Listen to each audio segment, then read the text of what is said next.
Көжектайға қош келдің. Көжектаймен бірге мысықтың суретін салайық. Ол үшін алдымен дәл осылай сопақша сызамыз.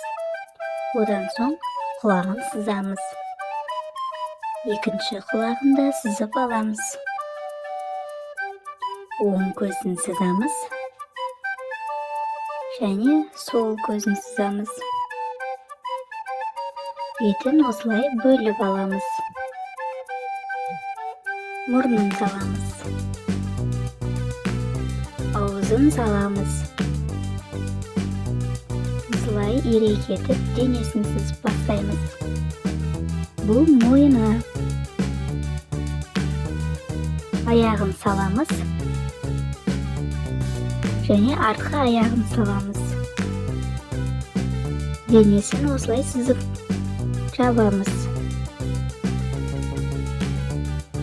Арғы аяғын саламыз. Артқы аяқтарын саламыз.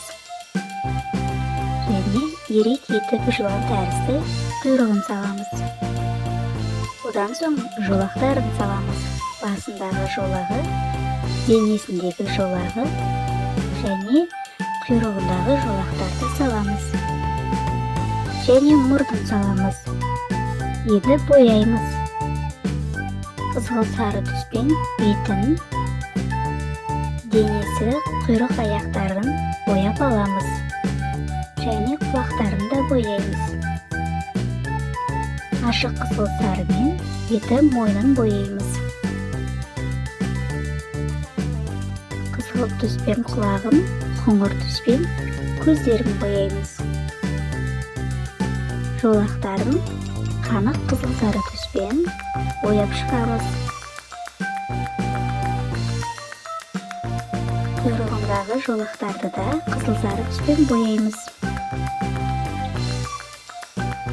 Мұрнын бояймыз және ақшыл көк түспен көзін бояймыз. Мінекей, біздің мысық дайын болды. Жарайсыңдар достар. Көжектайға тіркел. Келесі кездескенше.